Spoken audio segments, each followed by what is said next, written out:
నమస్తే friends, welcome to my channel. Please subscribe my channel. నా మొట్టమొదటి మెట్రో ట్రైన్ ప్రయాణం హైదరాబాద్ వెళ్ళి అక్కడి నుంచి మెట్రో ట్రైన్లో మొత్తం తిరగదలుచుకున్నాను ఫ్రెండ్స్. మొత్తం 27 స్టేజ్లు నేను పోయేది. దానికోసం నేను ఖమ్మం నుంచి హైదరాబాద్ వెళ్ళి ఈ బస్సులో హైదరాబాద్ వెళ్ళిన తర్వాత సూర్యాపేట దాటిన తర్వాత గొర్లపాడని ఇక్కడ స్టేజీ ఉంది, ఇక్కడ టోల్ గేటు. ఇక్కడ ఆర్టీసీ వాళ్ళు బస్సు ఒక అరగంట ఫాస్టాగ్ రీఛార్జ్ చేయించలేదని చెప్పేసి అరగంట సేపు ఆపారు. తర్వాత బస్సు వెనక పంపితే మళ్ళీ అక్కడి నుంచి వచ్చేసి అమౌంట్ కట్టేసి తిరిగి బయలుదేరాం ఫ్రెండ్స్. తర్వాత ఇక్కడ వచ్చేసి హైదరాబాదు బయలుదేరిన తర్వాత హైదరాబాదులో నేను మెట్రో ట్రైన్ మొట్టమొదటిసారిగా అంటే చాలాసార్లు నేను హైదరాబాదు కార్లో కానీ బస్సులో కానీ కానీ ఎప్పుడు మెట్రో స్టేషన్లో చూసుకుంటూ వెళ్తున్నా, కానీ ఏ రోజైతే ట్రైన్ ఎక్కలేదు. ఇదే నేను ఫస్ట్ టైము, అందులో లాంగ్ ప్రయాణం. అక్కడ నుంచి దాదాపుగా 27 స్టేజీల దాకా మొత్తం 28 స్టేజీలు దాకా ప్రయాణం చేశా ఫ్రెండ్స్. నేను చాలాసార్లు హైదరాబాదు పోయా, కానీ నాకు అంతా తెలియదు హైదరాబాదు, కొంత తెలుసు. నా పక్కన ఎవరున్న కారులో పక్కన కూర్చుంటే నాకు చెప్తుంటే మామూలుగా ఇటు పోవాలి అటువంటి రూటు చెప్తుంటే నేను తీసుకెళ్తా, కానీ నాకు హైదరాబాద్ పూర్తిగా తెలియదు.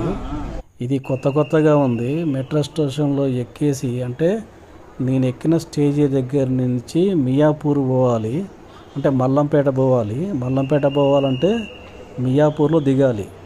అంటే నేను ఎల్బీ నగర్ మెట్రో స్టేషన్లో ట్రైన్ ఎక్కితే మియాపూర్కి 27 స్టేజీలు. ఈ 25 స్టేజీలు నేను దాదాపుగా చాలా ఊర్లు అంటే చాలా స్టేజీల పేర్లు వింటమే కానీ ఎప్పుడు చూడలేదు. ఇప్పుడైనా చూడటానికి ఏం లేదు, కేవలం స్టేషన్ చూడటం తప్పితే. కాకపోతే ఏంటంటే ఎవరైనా ట్రైన్లో ఎట్లా పోవాలి, ఏ స్టేజీలు తగులుతాయి అనేది అనుభవంగా వచ్చింది. కొత్తగా ఎవరన్నా హైదరాబాదు పోయి అటు నుంచి ఇట్లా ఎప్పుడన్నా దూరంగా పోవాలి, ట్రాఫిక్లో చిక్కుకుండా అంటే ఇట్లా మెట్రో స్టేషన్ ఎక్కేసి ట్రైన్లో పోవటానికి రూట్ మ్యాప్ చూస్తా ఫ్రెండ్స్. నేను మొత్తం చెప్పాలంటే కొంచెం కష్టము.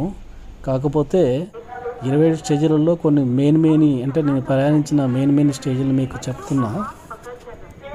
ఖమ్మం నుంచి బస్సులో బయలుదేరి ఎల్బీ నగర్కి వెళ్ళి ఎల్బీ నగర్ మెట్రో స్టేషన్లో దిగిన తర్వాత ట్రైన్కి వచ్చేసి ఫ్రెండ్స్ ఒక్కరికి వచ్చేసి 134 రూపాయలు.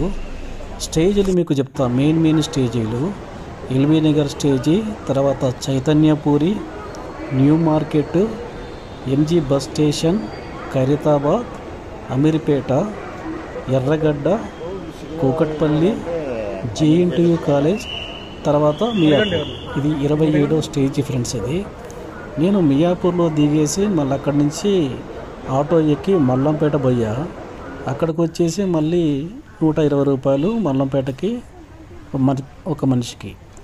అక్కడికి వెళ్ళిన తర్వాత ఇక పోతుంటే మధ్యలో ఈ వర్షానికి ఇట్లా చెట్లు పడిపోయి చెట్లు కొడుతున్నారు. మధ్యలో కారు ఆపేసి ఆ పక్కకి వెళ్ళి నేను రూటు అంటే రోడ్డుకి ఎట్లా ఎక్కాలని చెప్పేసి అక్కడి నుంచి లేడీ డాక్టర్ ఎవరో వస్తున్నారు, ఆమెను అడిగాను నేను. ఎందుకంటే కారు మా ప్రవీణ్ పక్కన ఆపి వాళ్ళు లోపలికి వెళ్ళారు. నేనేమో అక్కడ ఉండి నాకు మొత్తం అంత ప్రదేశం అంతా ఒకేలాగా ఉంది. నేను ఈ డాక్టర్ ఇక్కడ ఒక ఆమె పోతుంటే ఆమెను అడిగా అక్కడికి ఎట్లా వెళ్ళాలని చెప్పి, తను చూపెడుతుంది. తీరా ఏంటి ఇక్కడ ట్రాఫిక్ ఎందుకు ఇట్లా ఆగిపోయిందని చూస్తే అక్కడ చెట్లు మొత్తం ఇట్లా కొడుతున్నారు. చెట్లు అన్నీ ఇరిగిపోయి ఉంటే ఇట్లా ఎక్కి ఇట్లా కొడుతున్నారు వాటిని, దానివల్ల ట్రాఫిక్ ఆగిపోయింది. తర్వాత మొత్తం అక్కడి నుంచి బయలుదేరి మళ్ళీ రిటర్న్ మేము అన్ని పని చూసుకొని ఖమ్మం బయలుదేరాం ఫ్రెండ్స్. ఖమ్మం బయలుదేరి వచ్చేటప్పుడు మళ్ళీ మియాపూర్ నుంచి నేను వచ్చేసి దిల్సుఖ్ నగర్లో దిగాము. ఇది దిల్సుఖ్ నగర్ బస్ స్టేషన్. ఇది బస్సులన్నీ పండగ కావటం వల్ల బస్సులన్నీ ఫుల్ ఉన్నాయి. అయితే బస్ స్టాండ్కి వచ్చేసి ప్రతి బస్సు చూస్తున్నా కానీ అన్నీ రిజర్వేషన్ అవి ఉన్నాయి.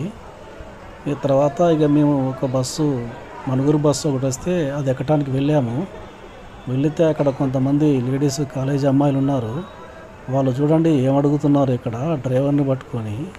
అంటే అన్నీ నిండిపోయి ఉన్నాయి, వర్షం బాగా పడుతుంది. ఇవన్నీ మా కళ్ళ ముందే బస్సులు వెళ్ళిపోతున్నాయి, కానీ ఏ బస్సు రిజర్వేషన్ బస్సులు చూసినా కూడా అన్ని రిజర్వేషన్ అయి ఉన్నాయి, అన్నీ ఫుల్ అయి ఉన్నాయి, నిలబడి పోలేం కదా అంత దూరం అని చెప్పేసి చూస్తుంటే ఇక ఇక్కడ ఒక బస్సు వచ్చింది. ఈ బస్సు దగ్గరికి వెళ్ళి ఎక్కుదామని వెళ్ళాము. మాతో పాటే కొంతమంది సూర్యాపేట, మనుగూరు అట్లా బయలుదేరడానికి కొంతమంది అక్కడికి వచ్చారు. ఆ లేడీస్ అడుగుతున్నారు, చూడండి ఏం అడుగుతున్నారు. అమ్మాయి డ్రైవర్ని అడుగుతుంది చూడండి.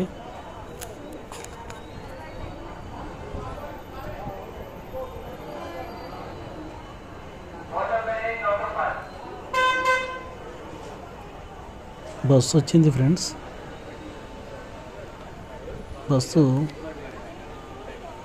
ప్రతి బస్సు కూడా ఫుల్ అవుతుంది. అందరూ తెల్లార పండగ కావటం వల్ల ప్రతి బస్సు ఫుల్గానే ఉంది. ఎంత వర్షం వచ్చినా కూడా ఎక్కడా కూడా ఖాళీ లేదు. నేను ఈ చివరి నుంచి ఆ చివరికి చూసుకుంటూ ఉన్నా. నేను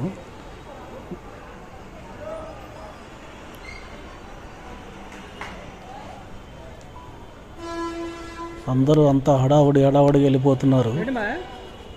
బస్సులు వస్తున్నాయి, ఎక్కుతున్నారు. మేము రెడీ అయ్యాము ఎక్కడానికి. బస్సు అక్కడ ఖాళీగా ఉందని చెప్పేసి అనుకున్నాం. అంటే ఒక 5 నిమిషాలకు బస్సు వస్తున్నాయి, ఎంత ఉంది చూడండి. మేము బస్సుకి వెళ్తుంటే కొంతమంది అమ్మాయిలు అడుగుతున్నారు రిజర్వేషన్ బస్సును పట్టుకొని. ఏం అడుగుతున్నారో వినండి ఒకసారి.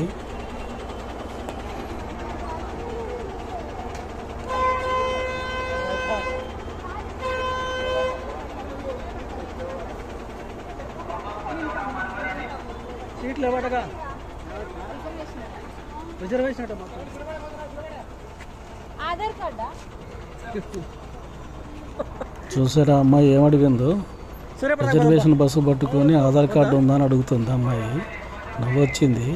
తర్వాత ఇక బస్సు ఎక్కేసి మేము ఖమ్మం వచ్చేసాం ఫ్రెండ్స్. ఇది జరిగిన పరిస్థితి. వీడియో నచ్చితే లైక్ చేయండి ఫ్రెండ్స్, సబ్స్క్రైబ్ చేసుకోండి. Thank you friends. రిజర్వేషన్ మొత్తం అదే అడిగినా మాయా.